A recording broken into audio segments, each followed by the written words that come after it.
Big news out of the Supreme Court. The justices just struck down Trump's tariffs in a 6-3 ruling.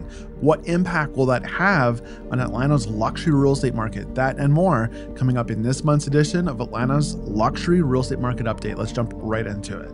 So the Supreme Court rejects Trump's tariffs in a 6-3 ruling. We're not going to get political in this video, but we are going to talk tariffs and what impact that might have on our market over the next 6 to 12 months and beyond, right? Because like it or not, tariffs, which have been in effect in different capacities since April of last year, if you're building a house and you're importing materials for use in that construction, it costs you more to build that house. So we're going to talk about that. We're going to talk about its impact on rates because the markets are already moving. That will impact mortgage rates in the short term for sure. Of course, we're also going to talk about the Atlanta luxury real estate market, and we'll take a look at what happened in the month of January and how this year is starting off.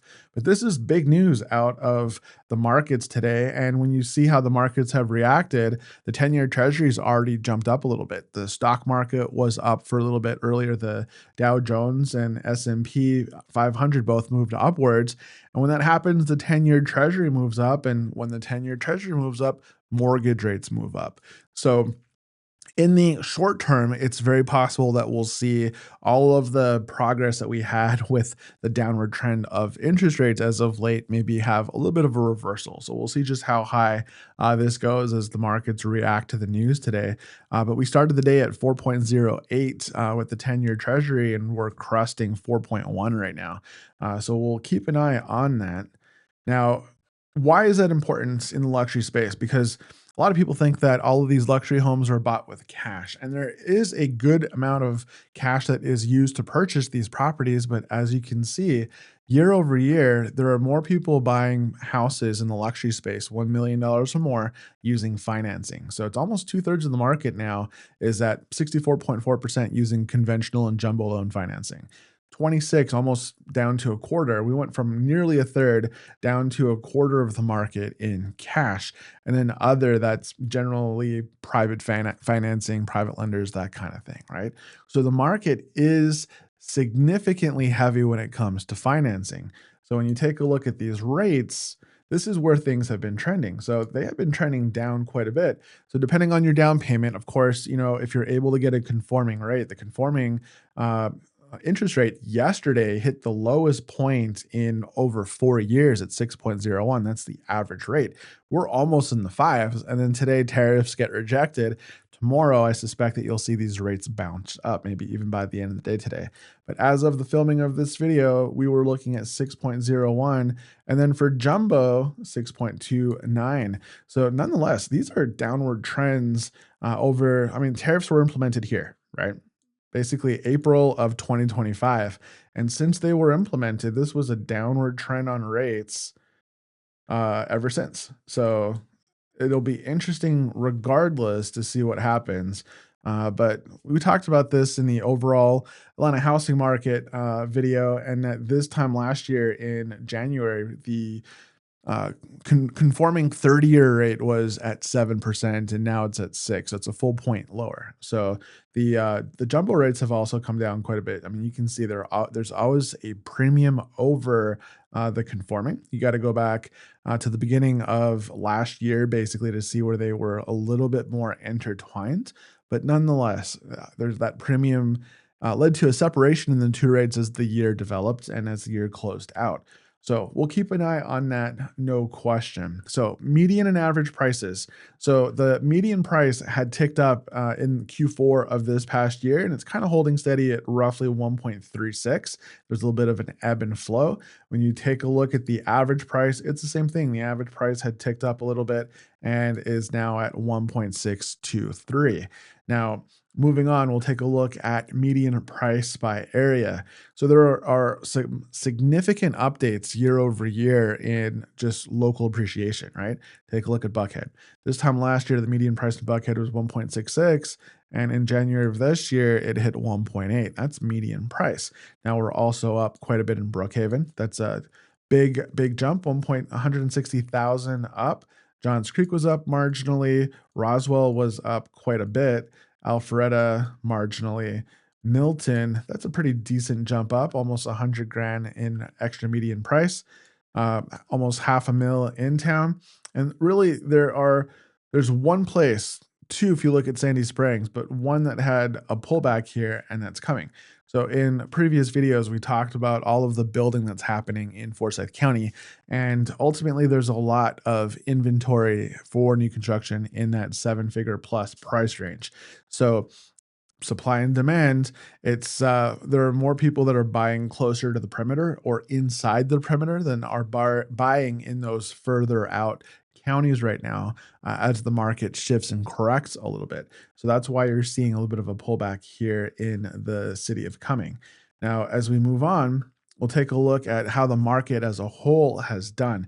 And I like to look at this one because it kind of shows you where the luxury market has been since the great health crisis of 2020. So back in 2020, in January of 2020, take a look at that, and this is the 12-month period leading up to that date. You take all of the sales inside of the greater Atlanta, that's the 11 counties that make up the greater Atlanta region for $1 million plus sales.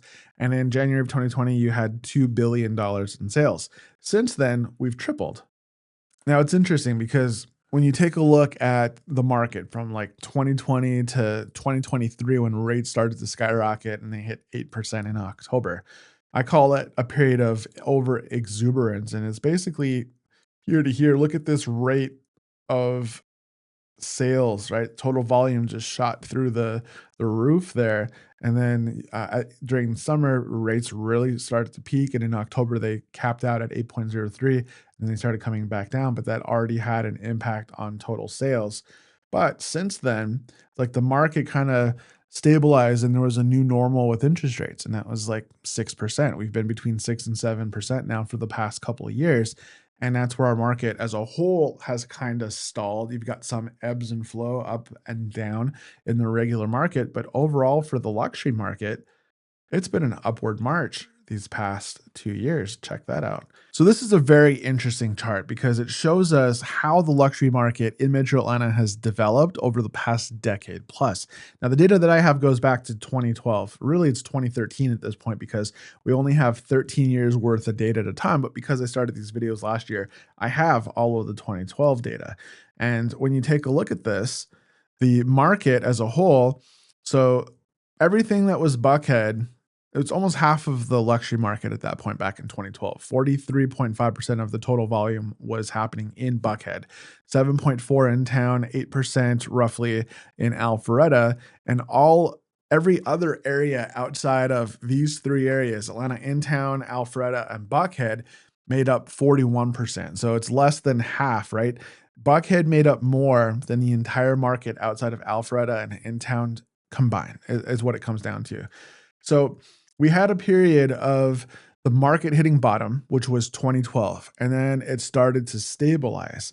Now I think we get out of a buyer's market in 2014. So from 2014 to 2018 in our market, this was really a period of balance, not one that necessarily overfavored the buyer or overfavored the seller, which is why you can see the share of market for total volume in both like Buckhead, Intown, and Alpharetta remained approximately stable. Same thing with these perimeter and any other location. I say perimeter, but there's other markets within the city of Atlanta and ITP as well that are a part of this, right?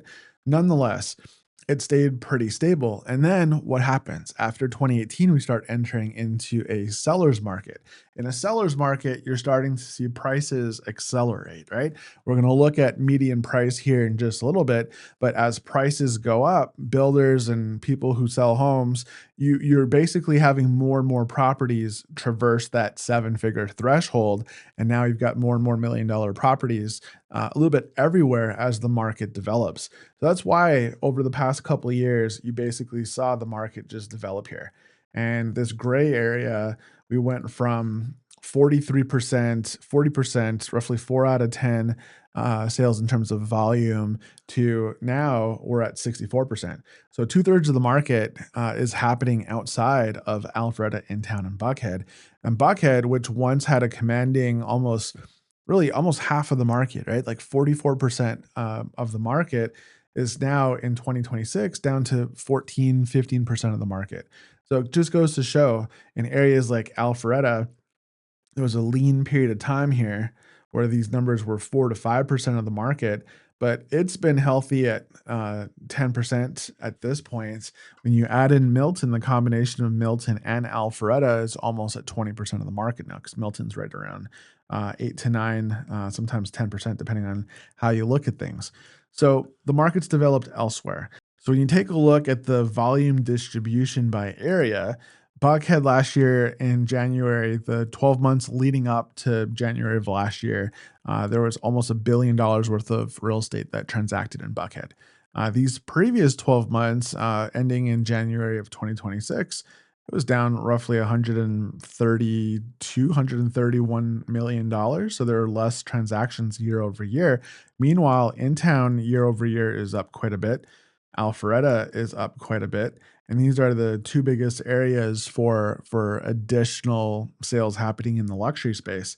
Pullback. This has been a story. I've covered this in other videos too, but there's less and less properties coming to market and selling in Sandy Springs. Um, you know, Roswell continues to make great strides. Milton, of course, a little bit of a bump up.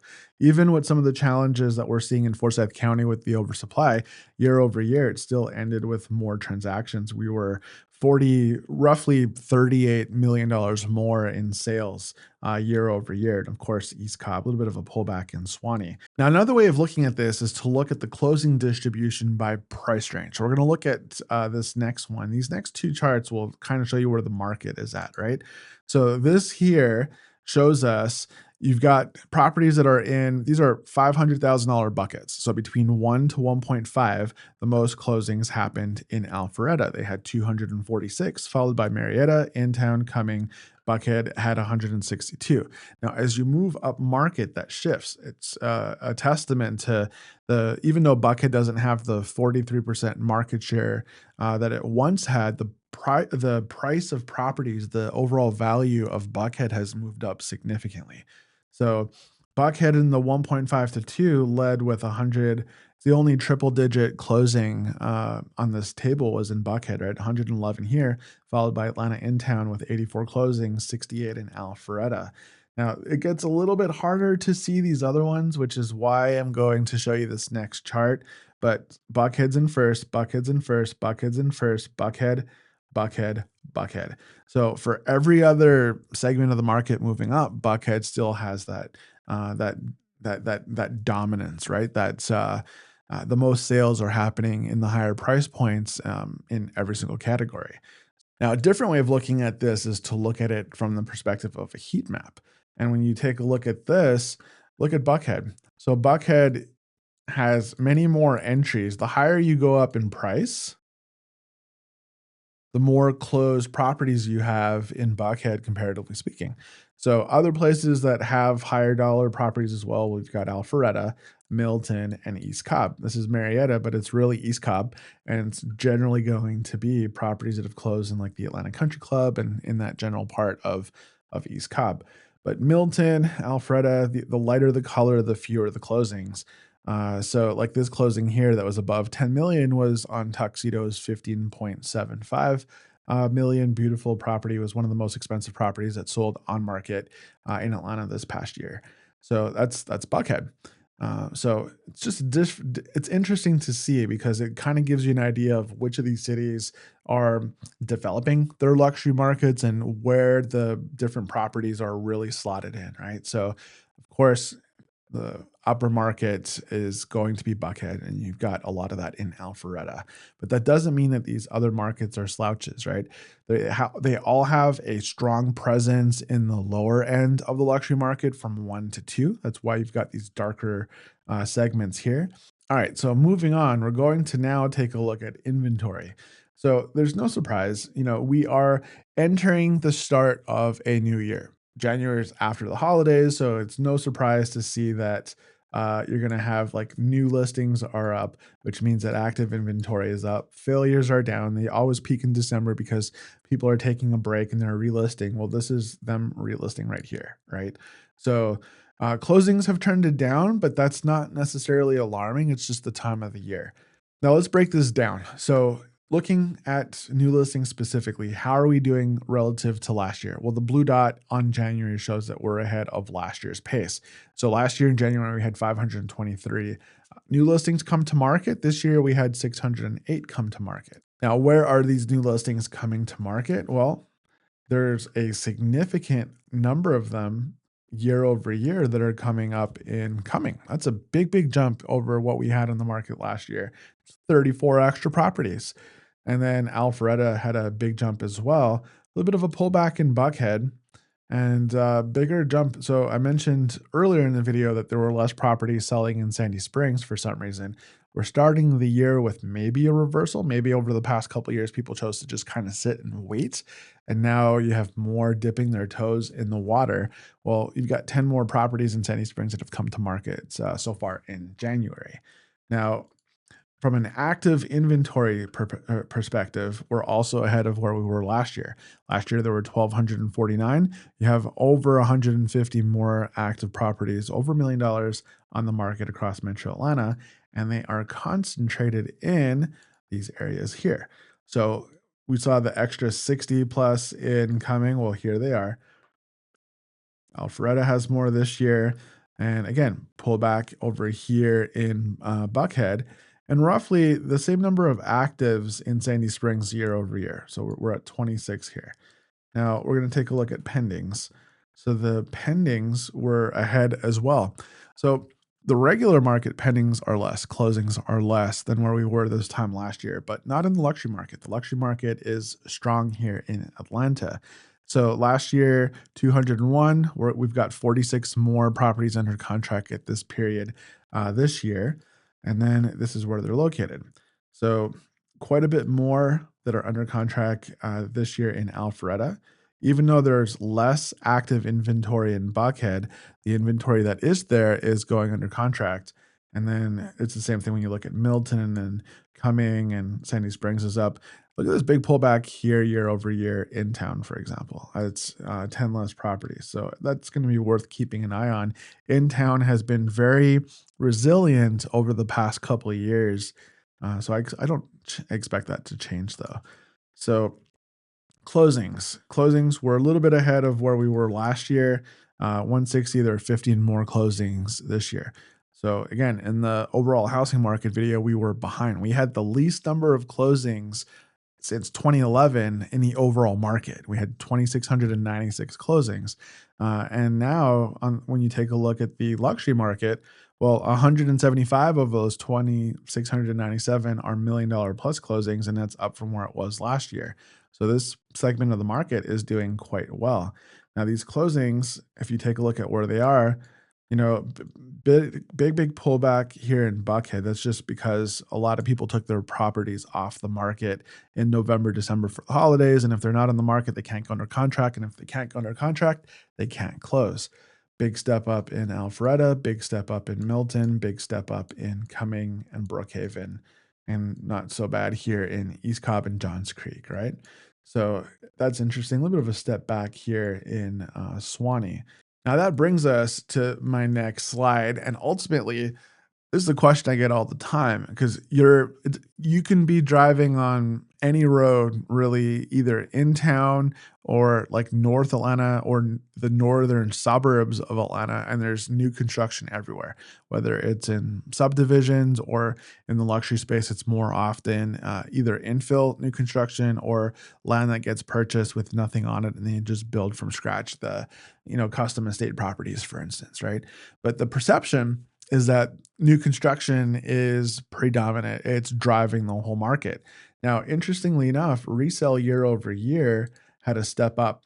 This is for the month of January, but look at that. So there were 25.5% of sales in January 2025 were brand new.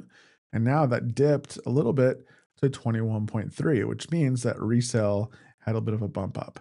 So look, we're not talking about a super big pullback in terms of new construction, but people did prefer resale a little bit more than new construction in January. So let's break down where these new versus resales are happening. So this is last year. So last year in Buckhead in January, there were 24 resale closings and 16 new construction. And you kind of see, I mean, Alpharetta, very common place for new construction in town. You've got a lot of, whether it's, Edgewood, Kirkwood, they're building a ton of properties there right now. Virginia Highlands, Morningside, there's always gorgeous new construction happening in those beautiful neighborhoods in Mint Park. But this is what it was in January of last year. And you had some new construction closing in some of these other cities here.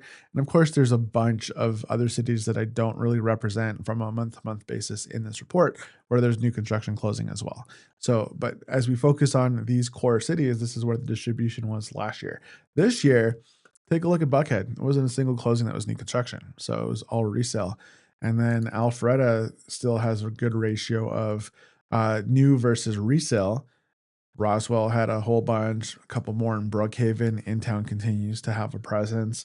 So I'm going to go back and just kind of show you that that's last year and that's this year. So a big step up in Alpharetta, for instance. So when you look at this, there's no question that new construction is a driver in the market, right? It definitely has a big impact. There's a lot of brand new construction that's happening, but resale is no slouch. It's not like we're in a market where only new construction is moving and resale is not. So take that for what you will, but I mean, the numbers don't lie. Resale is still very, very strong.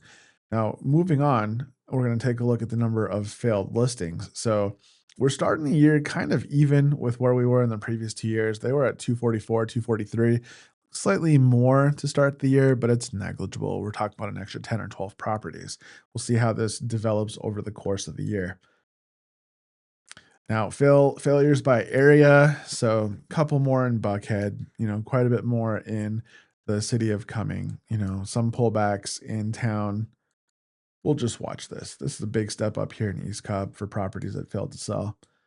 So it'll be interesting to see how many get relisted as we head into spring market here. Now, how long is it taking to find a buyer for these properties? This time last year, it was 19 days. We're up to 22. So it's not that much longer. This is at the middle of the market for the median days on market. And this is cumulative days. So this is the total number of days it takes to find a buyer. So if you go under contract and you come back to market, it's still taken into consideration both those marketing periods. So the market is moving very, very quickly. So broken down by area, look at that. Johns Creek, InTown, 9 days, less than 10 days on both of these. A little bit of a step up in Roswell. Same thing in Milton and Cumming. It's taking a little bit longer in these areas. A little bit of a pullback in Buckhead. Things are moving a little bit faster. Sandy Springs moving a little bit faster. And that's another big jump up here in Suwannee. Nonetheless, the market is moving relatively quickly. What kind of a market are we in? Now, the 5 to 6 month threshold is basically your balance market, right? So here, we're starting the year right here at 5.4. So we're in balance for the market as a whole, but we're going to break it down by area here. This time last year, the market was at 4.8. The year before was at 3.8. So it's been trending upwards. Now, let's take a look and see as we break this down. So again, Johns Creek, seller's market. Brookhaven, seller's market. Buckhead, InTown, seller markets. You start to get into Sandy Springs, Roswell's nearing it, Alpharetta, Milton, and Suwannee. All of these markets are in balance right now. So it's interesting that that Alpharetta is in balance. I was talking about this in a different video, but it seems like the market as a whole in Alpharetta and Roswell is moving very quickly right now. So the properties that we've seen that we've liked, that my clients have liked, have had multiple offers on them. So that is, it'll be interesting to see how this develops over the next couple of months. But right now, it feels like Alpharetta, like that number might trend down. Same thing with Roswell over the next couple of months. Now, the only market here that is firmly in a buyer's market position is Cumming. So that's due to a lot of new construction that's pushed up supply quite a bit relative to demand. So if you're looking for Forsyth County property taxes, which are lower in general, and you're looking for good quality schools, they have very good schools out in Forsyth, and you're encouraged or optimistic about the Georgia Department of Transportation expressways that are the toll roads that are being built along Georgia 400, the $4.8 billion project that's going to honestly up to McFarland Parkway, that's going to bring Forsyth County that much closer to the perimeter. Those are all things to be optimistic about for the future that'll help with just, I think, the desirability of Forsyth. So Forsyth has been on fire for the past decade plus. That's not going to change, but there is a lot of inventory there. So if you're looking to buy, what that tells you is that you don't necessarily need to be um, you can afford to be more aggressive with the offers that you're making. Hold your lane a little bit longer, right? Sellers are going to have to give up a little bit more to move properties, otherwise they're going to sit a little bit longer. So that's from that perspective. And coming now, and coming as a seller, the reverse of that.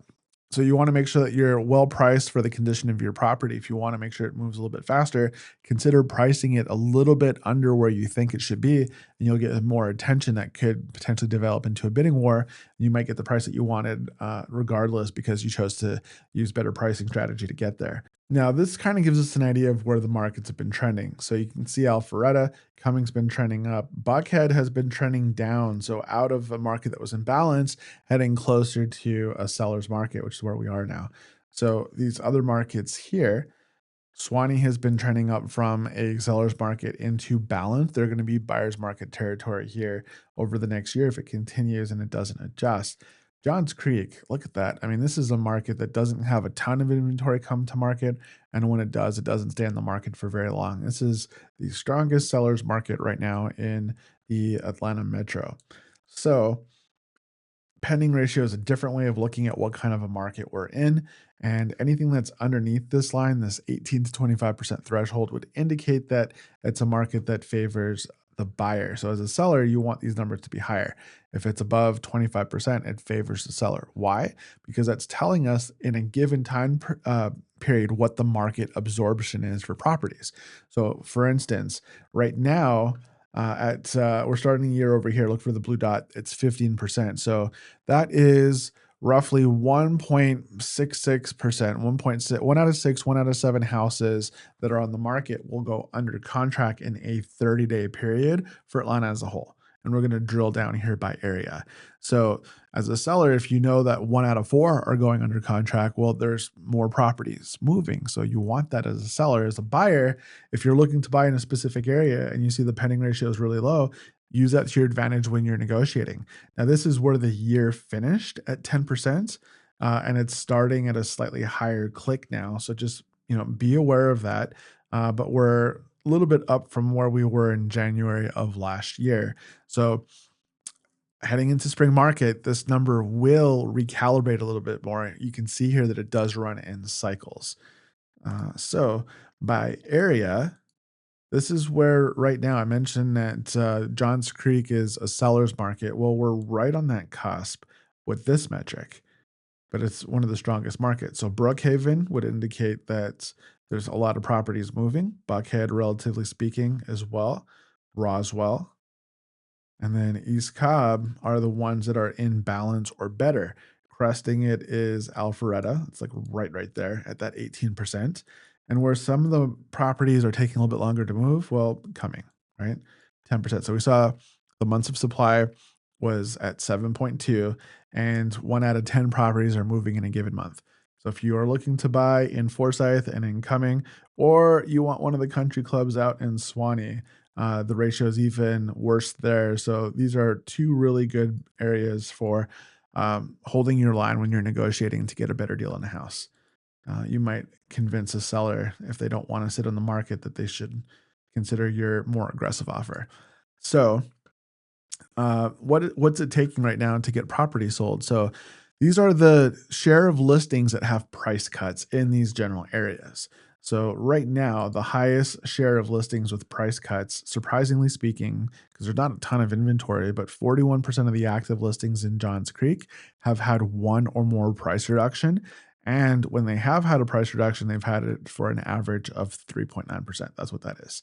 So some of the highest discounts that we've seen, you take a look at East Cobb, that's 7.7%, 7% in Swanee, 7.2% in Milton. And I mentioned coming, right? Look at that 9.1% in coming. So roughly 1 out of 3 properties have a price adjustment of 9.1%. That's what that number is. So some big discounts up there. Now, these are active properties. We're going to take a look at pending to see for those that successfully attracted a buyer, not yet closed, but successfully attracted a buyer to go under contract, what their numbers look like in order to get there. So for coming, it's actually half of the listings had a price reduction, and from 9%, it's down to 7.7. So that means that those properties were better priced to begin with, which makes sense. They're now under contract, right? Alpharetta and Roswell, very few properties needed price reductions. So that if you're seeing that 18% had price reductions, well, there's 82% of the properties that went under contract didn't need a price reduction because they were well priced. But nonetheless, the few in Alpharetta that have needed them, they moved 8.2% in order to get under contract. So these are sellers who wanted to test the market originally, but then after testing the market for a little while, decided to move enough in order to attract a buyer and to go under contract. So if you compare the dollar values of active versus pendings, look at this. So in Milton, where you have some of the most expensive real estate outside of Buckhead, uh, the average listing that's currently on the market has a price reduction of nearly $300,000. The ones that are under contract, well, they have price reduction of 116,000. So some of these properties priced really, really high. I know which property they're talking about. Like this is there's a really nice brand new property that started at a very, very 8-digit high price, and they've been moving down a little bit. So it's impacting the averages because that property, when they've moved by a lot. Nonetheless, this shows the difference here in Milton. So it's not crazy, but you do see that the properties that in some areas, like for example, the ones that are in Roswell that went under contract tended to be priced better to begin with. So the lesson here is even though the market in Atlanta is still pretty strong from a luxury perspective, you still want to understand the numbers and really have a firm grasp on how to price your property, because if you price it too high, you're going to sit and you're going to have to chase the market. And once you start chasing the market, that does have a certain stigma, right? It stigmatizes your property and people start to wonder, well, what's wrong with it?